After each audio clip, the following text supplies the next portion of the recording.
Welcome to the Medovia Menopause Podcast, your trusted source for information about menopause and midlife. Join us each episode as we have great conversations with great people. Tune in and enjoy the show. Welcome back to the Medovia Menopause Podcast. You know, I've been thinking a lot lately about something we don't talk about enough when it comes to midlife and menopause, and that's pain. I've had some, and not just the occasional aches and stiffness, but the kind of pain that starts to show up more frequently in your joints, your muscles, your back, the kind that impacts how you move, how you sleep, how you feel in your body, and even how you show up at work and in your life. And what I hear from so many women is this quiet question: is this just how it is now? So today we're digging into that, because what if pain isn't something we just have to accept? What if it's something we can actually understand and address in a completely different way? I'm really excited about this conversation. Today we're joined by Stacey Roberts. She's an expert in chronic pain who is helping people rethink everything they've been told about their bodies. She's the author of the #1 best-selling book, The Pain-Free Formula: Solving the Puzzle of Muscle and Joint Pain Without Surgery, Drugs, or Injections, which was a great read. I highly recommend it. And the host of the top podcast on chronic pain, The Pain-Free Formula. We're going to talk about what's really going on in your body and why so many people stay stuck in pain and what actually works, especially at midlife. Welcome, Stacey. We're so glad to have you.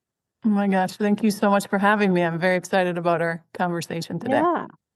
Well, you've got some great stories in your book, which always compels me to keep reading to find out the next story and what happened to that person. And you have some personal stories. You open your book with some personal stories. Can you talk about what led you to focus on pain? Absolutely. I've been a physical therapist for, over 3 decades. So really my whole life has been about getting people back to what they love to do, whether it was, sports medicine in the beginning, and now it could be picking up your grandkids, right? So anywhere in between. So pain has always been a focus, but in physical therapy school, it was always musculoskeletal, right? So that was the primary focus. But what I found was, over time, some of those patients who are doing everything that they're supposed to do, they weren't getting better.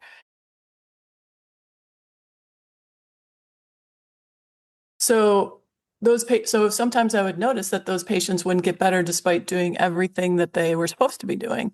And it's very easy to blame the patient and say, oh, they're probably, not doing their exercises as much as they should. And, who does really? But they should still have been getting better.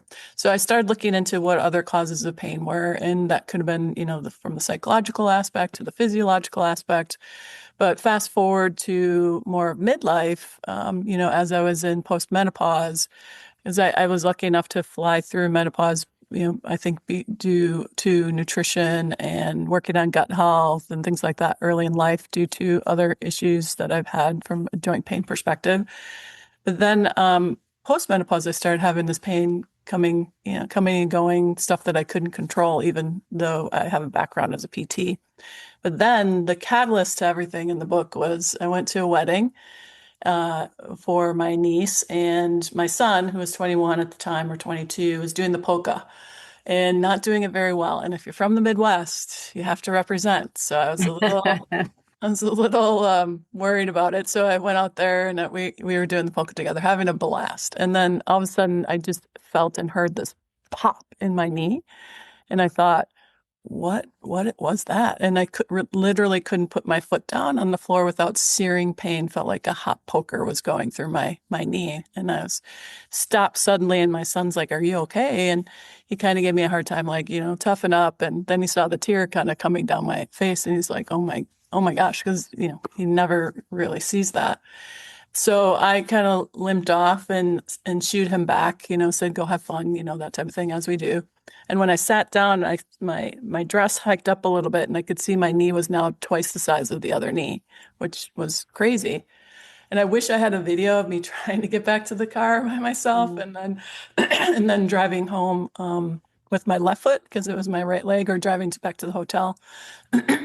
So I made it to the hotel, got in, put ice on it, did everything that I should. My son at 2 a.m. in the morning grabbed me crutches from, Walgreens, because we were traveling home the next morning. And then I treated it with something called SoftWave, a modality in my clinic that significantly reduced the inflammation, significantly reduced the pain. And after 3 treatments, I was able to walk again, still with one crutch, but gradually then able to get rid of that. But I really wanted to know what that pop was. So being a physical therapist, I was like, what was that? I had surgery probably 40 years prior, but I wanted to know, did I sprain a ligament? Was it, meniscus? Was it scar tissue? So I wanted to have a discussion with a colleague. So I went to an orthopedic surgeon and they did x-rays and MRI, and they put the x-rays up there, and she, barely kind of moved my knee around a little bit, which is a little pet peeve of mine, that if you don't put the hands on the person, how do you really know what's going on? Yes, I'm sure. But so then she sat me down and she said, well, looking at your knee and the x-rays, I can tell you need a total knee replacement. And I'm like, whoa, what? I was like, my knee didn't hurt at all prior to this incident. I came here to kind of find out what that pop was. And she said, well, that really doesn't matter. Your knee's in such bad shape. It could have been anything. And I was obviously very irritated with that response, because I thought, well, I'm not getting a knee replacement and now my knee's feeling better, right? So I looked at the x-ray while she was pointing to it, and I could see there was a significant amount of arthritis, but I had a huge aha moment at that time, because what I didn't really realize before is that you can have severe arthritis and not have pain, because I didn't have any pain prior to that incident. So that really helped me be able to relate to my patients and say, look, I understand that you have arthritis in your knee and your ankle and your hip, wherever it is, but that doesn't mean you have to have pain. Mm-hmm. And being able to explain that to them is huge, because that's a big paradigm shift for a lot of people. So we believe that if we have arthritis, we must have pain. But then the conversation progressed to, okay, well, if you don't have the knee replacement, the only other thing I can offer you is a cortisone injection. And I said, no, thank you. And I was really trying to be a patient. I really was. I was really trying to not, be a provider and, cite research and do all that stuff. But she said to me, would you mind if I asked you why you don't want the cortisone injection? And I thought, well, she asked. So I started talking about the research about cortisone injection, and that it actually is shown to degenerate the joint. So if my knee is already degenerated, why in the world would I want to put something in there that's going to degenerate it more, right? Then I'm almost, for sure going to need a knee replacement, right?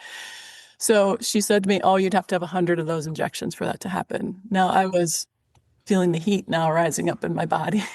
Your blood pressure is rising. Yeah, exactly. It wasn't a hot flash. It was definitely some stress and irritation going on there. And I just, wanted to end the conversation there. And she said, well, I'll see you back when the pain gets so bad that you can't stand it anymore. And I thought to myself, fat chance. There's no way I'm coming back here. Yeah.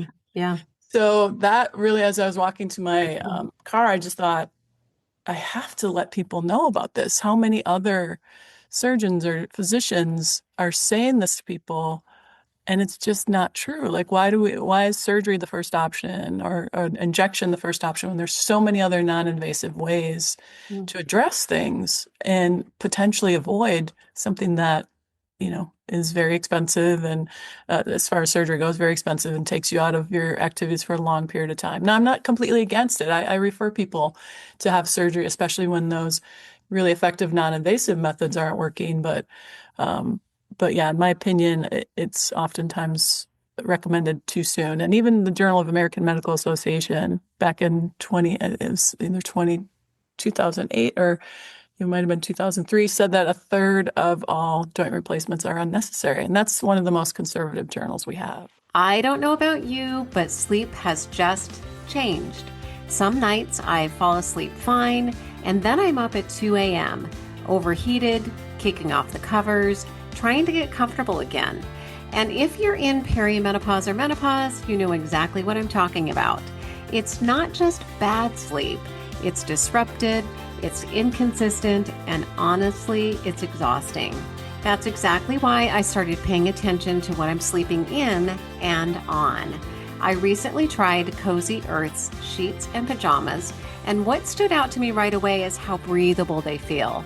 They're made from viscose from bamboo, and they really do help regulate temperature. So when your body's doing its thing in the middle of the night, you're not waking up drenched or uncomfortable.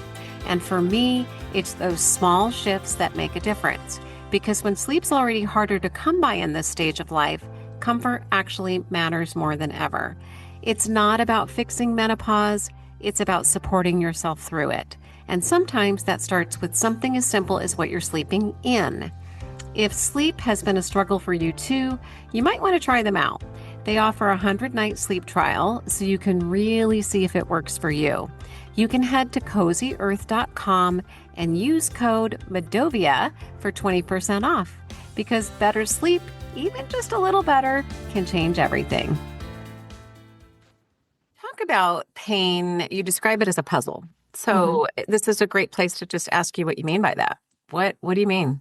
There are so many facets to pain. Like when I was trained as a physical therapist, you really just kind of thought of muscle and joint pain as musculoskeletal, right? And that's still absolutely part of it.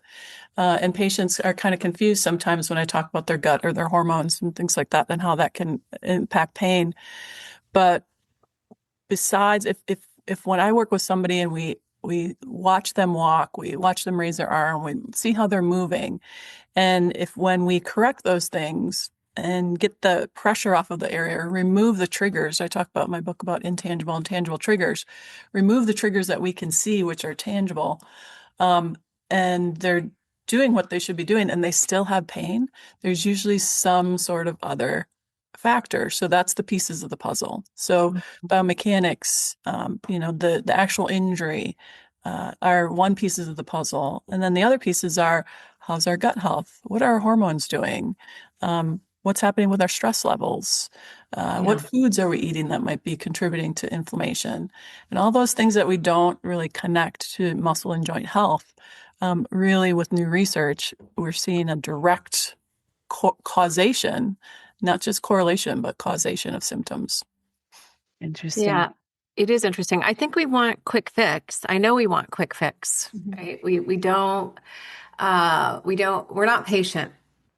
Humans are not patient. Well, I think we've been conditioned to be not patient. And this was also a big revelation for me when, PT school, we didn't really talk about NSAIDs back then. That was back in, I graduated in 1990. So they were kind of there, but it wasn't, it wasn't advertised on TV. There wasn't, those types of things. So we've been conditioned over a period of time. And I had a moment when I used to have a clinic in Australia, and I was flying back, and I was in LA taking a bus from the international to the domestic terminal. And there was a mother with her son sitting across from me.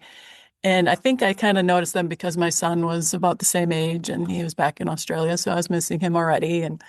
But what I noticed is his head was in his hands, and he was saying to his mom that he had a headache. So the mom rustled into her purse. So this was probably, I would say, mid 2000s. So mom was rustling in her purse, and she grabbed some sort of pill out of the purse and said to her son, "Here, take this." And he still had his head in his hands, and he's like, "No, I don't want to." He shook his head. And she's like, I said, "Take it." And he said, "No, I don't want to." And then, when you get that look from your mom, she grabbed his coat, pulled him in, and he looked up at her face, and she said, "Take it." And right then I thought, wow, for me, when I had a headache, when I was a kid, it was go outside, have some water, eat a banana, right? All these things that other stuff that wasn't available wasn't offered to me for the quick fix. So I really think we've been conditioned to look for that quick fix, and that it's not going to be harmful to us. And if it's done very occasionally, it probably isn't. But the way that we often do it, and the way that now we're conditioning our children to utilize those medications, can slow down healing, can cause more pain in the long run than we even knew before. We knew that with opioids and pain medications, but the same is true in many instances for NSAIDs and other types of anti-inflammatories or other pain meds. Yeah. What do people get wrong about pain? I think, we were just talking now about like you're going to solve it really quickly and move on, right? Mhm. But what do people get wrong about pain? And I think your book talked a lot, almost about not welcoming it, but understanding it and being able to, connect with it. Being curious. Yeah, Mhm. and we just want to be like, get this Get done. it out. Right. Get rid of it. Right. Yeah. It's a message, right? So I think it's the, the parent or the aunt or uncle that we always don't want to listen to and kind of want to, keep it out of our purview, but it's something what we need to listen to in order to figure out what is it trying to tell me? Because really, ultimately, your pain is trying to protect you, right? It's trying to keep you from harm. So if we cover it up, Jack Canfield, author of Chicken Soup for the Soul, said to me once, he said, it's like taking the batteries out of the smoke detector. The fire is still going to be there, right? Yeah. You're just going to pretend it's not, or you're not going to hear about it. And if that message, and I think this is true for many people, is if that message is ignored the first time or the first 10 times, then it gets louder and such to the point that we can't ignore it anymore. And I think that's where people, I would say, I don't know that they get it wrong, if that would be that bold to say that, but I think that is a way, again, that we've been conditioned to just ignore it until it becomes so bad that we and push through it. You hear that no pain, no gain. You push through it, and in some cases that's okay, and in many cases it's not. So I think we need to change the paradigm around pain. Is that it's trying to help us, and it's not trying to. It's only trying to limit us to protect us from further injury.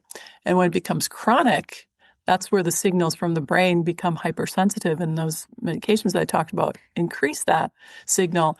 And then we have to really educate the brain to say, we're okay. I'm going to be okay, because people I work with have a really hard time remembering when they didn't have pain. They acknowledge that they didn't at some point in their life. But when they think about in the future, picking up their grandchild or playing pickleball, they can't see themselves a lot of times without pain, because it's kind of been ingrained as a way of life, or like you said at the beginning, Kim, something that is just going to be this way from now on. And Right. that's not necessarily the case. And when I say pain free, I don't mean you're never going to have pain ever, but free from pain that limits you from doing all the things that you love to do. Mm-hmm. Yeah. I think hope is important for patients. I remember I had two back surgeries, and I remember having various PTs and back surgeons that I interviewed before I had my second surgery, and I chose the second surgeon not just because of skill set, but because that individual gave me hope. It was you can get out of pain. You can move from where you are right now to a better place. And I think that's really important for physicians to help patients understand. To your point, Stacey, otherwise we stay in this loop in our head, and we've convinced ourselves that we can't get out. Right. The chronic pain is really hard. I want to switch gears and kind of bring the conversation back to menopause, because there are so many things that happen, so many changes that happen in our body during perimenopause and menopause that impact pain. I'm not sure that we always connect the two. So can you help us to understand what changes are happening during that time period that impacts pain?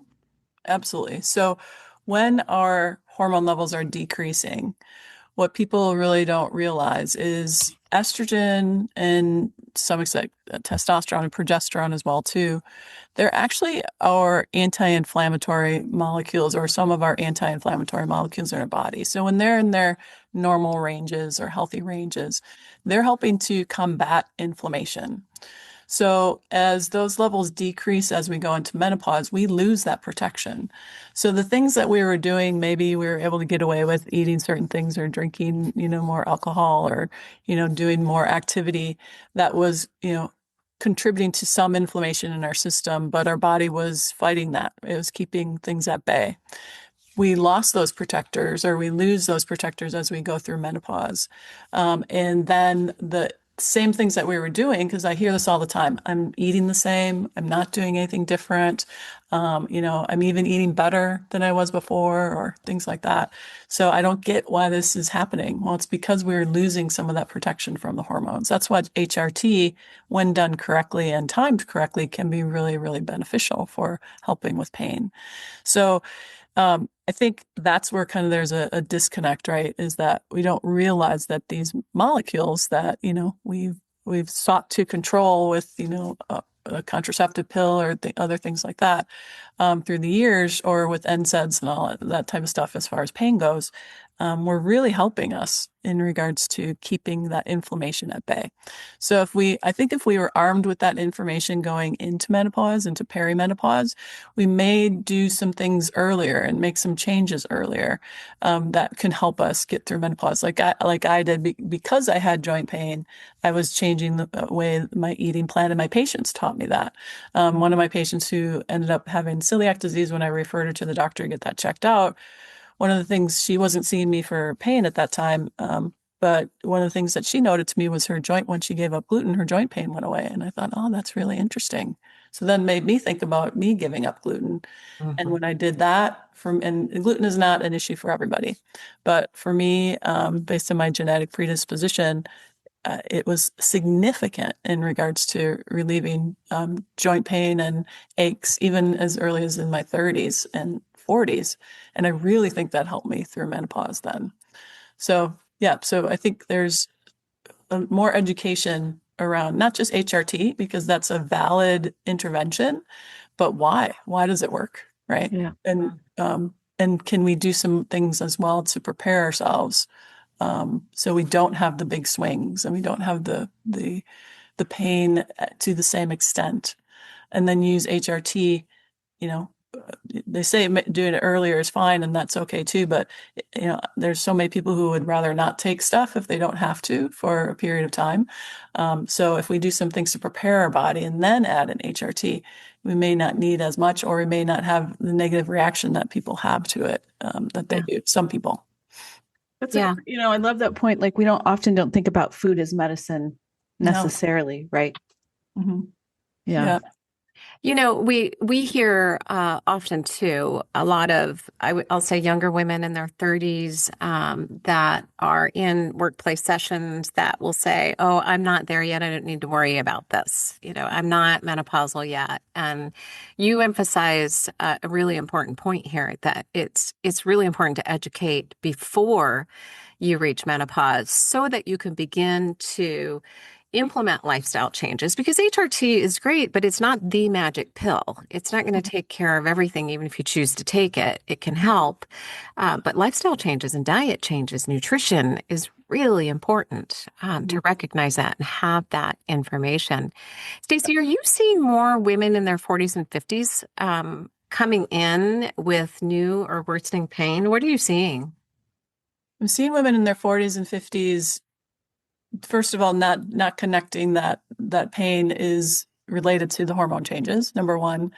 And I'm seeing them go to and do more things without success, right? So that they're so frustrated. Mm-hmm. But what's wonderful about women in their 40s and 50s today is we don't often settle for, that's just the way it's going to be. We're continuously looking. We're like, there's got to be a solution, right? There's got to be a solution. So I'm seeing that more and more.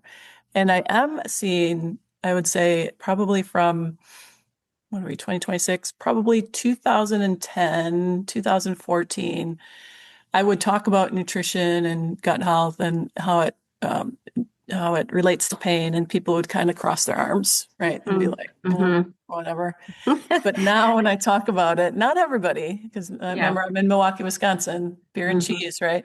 But whenever I talk about it now, I would say a good half to, 3/4 are leaning in. Like, they want to know more. They don't understand it maybe right away, how, maybe even blueberries for somebody. So like how a healthy food could affect someone negatively. So the more information that I give them and the more research that I show them, the people who are open to that will again lean in and start to be more proactive. Yeah, because they do want to do the things that they love, and they don't want to be limited if they don't have to be. Wait, blueberries. What's wrong with blueberries? Oh my gosh, I was going to ask the same thing, Kim. No, I'm I like, mean, wait a I'm minute. like, Yeah. So when I do food sensitivity testing with my patients who aren't, progressing like they should be in their program. So if somebody by the third treatment after our evaluation isn't 50 to 100% better, I'm looking at shifting gears. I'm not going to treat them forever and ever and ever because they should be seeing some improvement. So we look at gut health, hormones, and then one aspects of gut health are food sensitivity. So I mentioned that I have food sensitivity to gluten. I am not celiac. It's been shown to be 100% true. I am not, but I do have a non-celiac gluten sensitivity issue. But when we do these food sensitivity tests, we also see that you can react to things that should be generally healthy for us. So, and this is where personalized medicine comes in, because your system, the three of us, would get different results on our food sensitivity test. Now, the food sensitivity test needs to be accurate. Some of the ones that are out there, IgG tests, have been shown not to be accurate. So that's capital I, capital G as in George, capital D as in George, have been shown not to be very accurate. But there are some great tests, like I do the LCAT. There's another one called the MRT that do show the accuracy is pretty good based on research that's been done on them.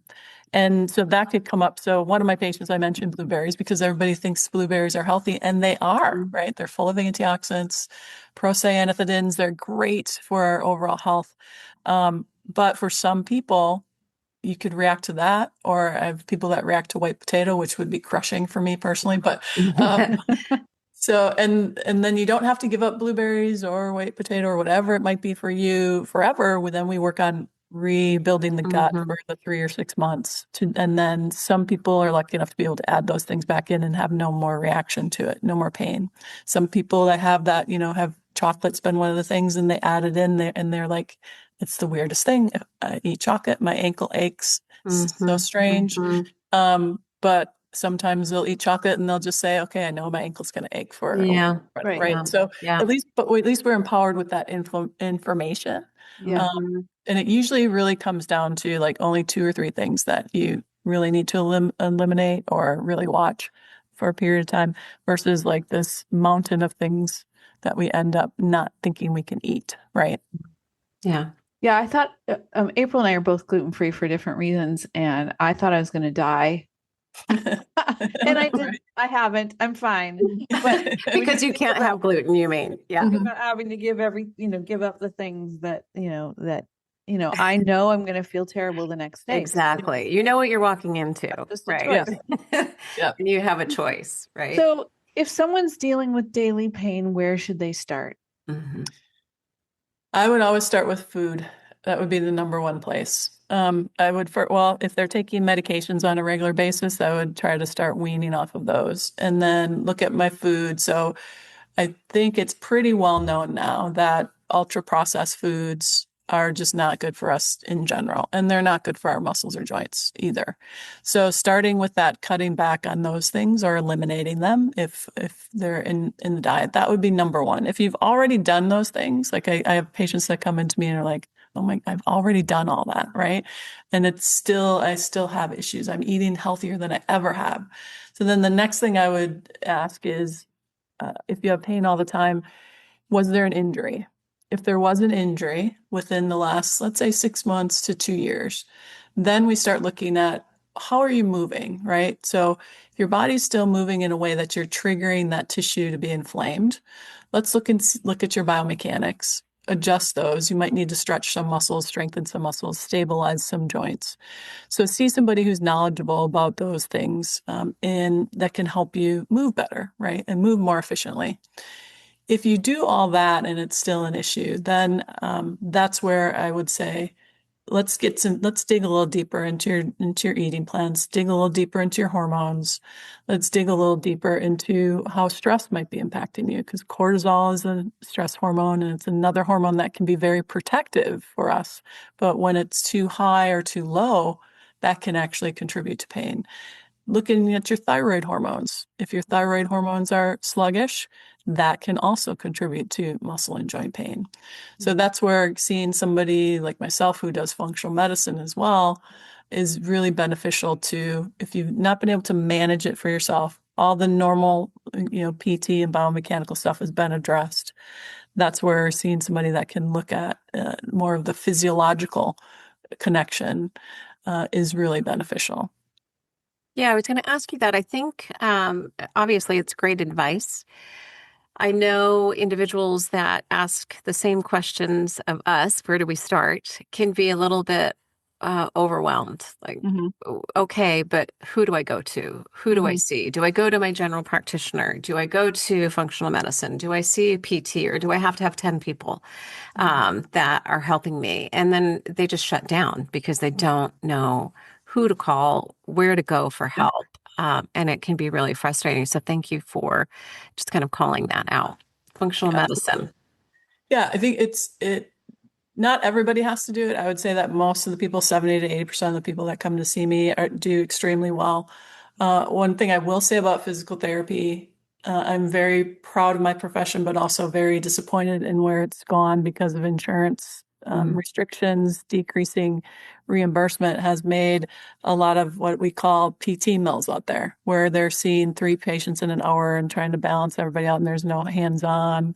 There's no really assessing those biomechanics. There's just here's an exercise program, go over to the corner and do that, or go home and do this exercise program. Or physicians saying, you don't need to PT, just do these exercises.